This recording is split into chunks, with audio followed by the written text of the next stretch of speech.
पहलगाम हमले के बाद पाकिस्तान को लगने लगा था कि भारत अब चुप नहीं बैठेगा, और हुआ भी वही। भारत ने आधी रात को जबरदस्त एयर स्ट्राइक की, जिसे नाम दिया गया ऑपरेशन सिंदूर। लेकिन चौंकाने वाली बात यह रही कि पाकिस्तान का Chinese HQ-9 air defence system, जिसको लेकर के वो बहुत भरोसे में था, वो पूरी तरह से फेल हो गया। नमस्ते, मेरा नाम है आयुष और आप देख रहे हैं ABP लाइव। आज हम बात करेंगे HQ-9 की असलियत के बारे में और ये कैसे भारत की मिसाइलों को रोकने में पूरी तरह से नाकाम रहा। पहलगाम हमले के बाद पाकिस्तान को अंदेशा हो गया था कि भारत जवाब देगा। उसने सीमा पर अपने सैनिक बढ़ा दिए, JF-17 और J-10 फाइटर जेट्स की गश्त भी शुरू कर दी और रावलपिंडी और कराची जैसे ठिकानों पर चीन से खरीदा गया HQ-9 एयर डिफेंस सिस्टम भी तैनात कर दिया। ये कुछ ऐसा है जैसा इजराइल का आयरन डोम। लेकिन जवाब में भारत ने ऑपरेशन सिंदूर को अंजाम दिया। पाकिस्तान को इसका पता तक नहीं चला। HQ-9 चीन द्वारा विकसित एक एयर डिफेंस सिस्टम है जिसकी शुरुआत हुई थी 2001 में। चीन ने इसके 3 मॉडल्स विकसित किए हैं जो पाकिस्तान को दिए गए हैं। पहला मॉडल है HQ-9, इसकी रेंज है 120 किलोमीटर तक। दूसरा मॉडल है HQ-9A, इसकी रेंज है 200 किलोमीटर तक। और तीसरा मॉडल है HQ-9B, इसकी रेंज 250 से 300 किलोमीटर तक की है। स्पीड की बात करें तो इसकी स्पीड है मैक 4+। अगर हम बात करें ट्रैकिंग क्षमता की तो ये एक साथ 100 टारगेट्स को ट्रैक कर सकता है और इसकी उड़ान ऊंचाई है 12 से 50 किलोमीटर।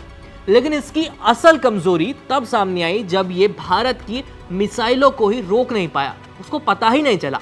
HQ-9 दिखने में खतरनाक है, लेकिन मुकाबले में भारत का S-400 कहीं ज्यादा एडवांस है। ऑपरेशन सिंदूर में भारत ने बहावलपुर सहित POK के 9 ठिकानों पर हमला किया। इनमें से एक भी जगह पर HQ-9 की मिसाइल इस हमले को रोक नहीं पाई। HQ-9 का रडार सिस्टम S-400 के मल्टी AESA रडार जितना उन्नत नहीं है। ये ब्रह्मोस जैसी सुपरसोनिक मिसाइल्स को पहचान सकता है पर रोक नहीं सकता। 9 मार्च 2022 को गलती से भारत की एक ब्रह्मोस मिसाइल पाकिस्तान में गिर गई थी। HQ-9 ने इसको ट्रैक तो कर लिया था पर इसको इंटरसेप्ट नहीं कर पाया, इसको रोक नहीं पाया, तो यहीं से इसकी खामी पता चल गई थी। पाकिस्तान अपनी 95% सैन्य जरूरतों के लिए चीन पर निर्भर है, लेकिन कई बार ये हथियार युद्ध की असली परिस्थितियों में फेल साबित होते हैं। अब बात करते हैं भारत की SEAD रणनीति यानी सीड रणनीति के बारे में। भारत ने सीड यानी suppression of enemy air defence रणनीति के तहत हमला किया। इसमें Sukhoi 30 MKI, KH-31P anti radiation missiles और स्वदेशी रुद्रम 1 मिसाइल का इस्तेमाल किया गया। इन हथियारों की गति और सटीकता HQ-9 जैसे सिस्टम को बेअसर करने में पूरी तरह से कामयाब रही।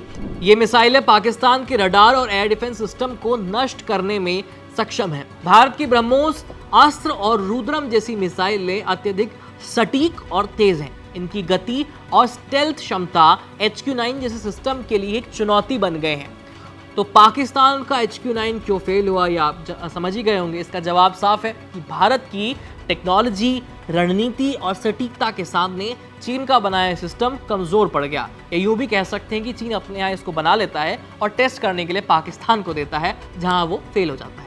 ऑपरेशन सिंदूर ने न सिर्फ आतंकवादियों को जवाब दिया है और बल्कि पूरी दुनिया को यह दिखा दिया है कि भारत किसी भी मोर्चे पर कमजोर नहीं है। खैर, इस खबर में इतना ही। बाकी ऑपरेशन सिंदूर पे हम लगातार नए अपडेट्स जो आ रहे हैं उसको कवर कर रहे हैं, इसलिए हर अपडेट के लिए हमारे चैनल ABP लाइव के साथ जुड़े रहिए। मेरा नाम है आयुष। धन्यवाद।